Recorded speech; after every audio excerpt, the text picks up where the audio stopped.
असम के सीएम हिमंता बिस्वा शर्मा ने पश्चिम बंगाल के बागुईआटी में एक चुनावी रैली के दौरान बेहद तीखा बयान देते हुए कहा कि अगर राज्य में भाजपा की सरकार बनती है तो घुसपैठी और बांग्लादेशी मुसलमानों को लात मारकर बाहर निकाला जाएगा।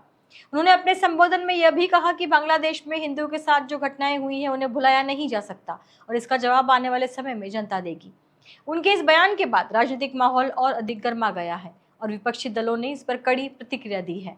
इसी बीच चुनावी प्रचार के दौरान तेजस्वी यादव के भाटपाड़ा में हुए रोड शो के दौरान अचानक अफरा तफरी का माहौल बन गया। बताया जा रहा है कि भीड़ ज्यादा होने के कारण सड़क पर धक्का मुक्की शुरू हो गई और कुछ देर के लिए स्थिति बेकाबू हो गई। हालांकि स्थानीय प्रशासन ने तुरंत मौके पर पहुंचकर हालात को नियंत्रित किया और स्थिति को सामान्य बनाया।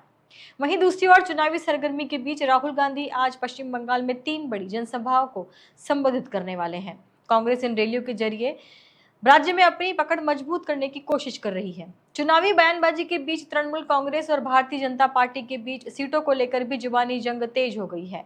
टीएमसी नेता कुणाल घोष ने दावा किया है कि पहले के चरण के मतदान के बाद भाजपा खेमे में घबराहट है और पार्टी 125 से 135 सीटें जीतकर फिर से सरकार बनाएगी। उन्होंने यह भी कहा कि ममता बनर्जी के नेतृत्व में टीएमसी चौथी बार सत्ता में वापसी करेगी। दूसरी ओर विपक्षी दलों ने टीएमसी सरकार पर तीखे हमले जारी रखे हैं। भाजपा के राष्ट्रीय प्रवक्ता ने आरोप लगाया कि ममता बनर्जी के 15 साल के शासन में कानून व्यवस्था कमजोर हुई है और राज्य में अराजकता का माहौल बना है।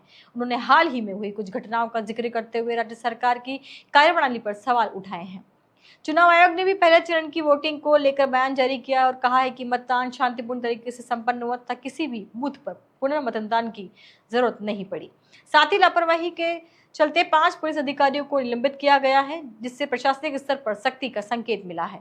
कुल मिलाकर पश्चिम बंगाल में चुनावी माहौल बेहद गर्म हो चुका है और सभी प्रमुख राजनीतिक दल एक दूसरे पर तीखे हमले कर रहे हैं, जिससे आने वाले चरणों में मुकाबला और भी दिलचस्प होने की उम्मीद है। हमारे जो डेमोग्राफी का चेंज है ये बहुत फास्ट हो रहा है।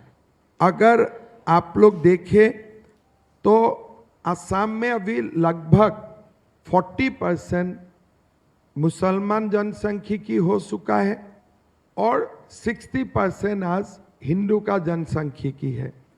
Paschim Bangal is also crossing 30% benchmark in this census. भाइयों और बहनों, ये लोगों को अगर हम लोग नहीं निकालूंगा 20 साल बाद यही लोग हम लोग को निकाल देगा, यही लोग हम लोग को निकाल देगा। आप लोग याद कीजिए 6 महीना पहले बांग्लादेश में हिंदू का ऊपर कैसा अत्याचार हुए थे। अगर आज हम नहीं रुकता हूं, 20 साल का बाद उलूबेरिया दक्षिण हो, बांग्ला हो, बहुत सारे जगह में 70% मुसलमान हो गए, 30% हिंदू हो गए। हमारा तब हालत क्या होगा? हमारा हालत यही होगा जो बांग्लादेश में हिंदू का साथ हो रहा है।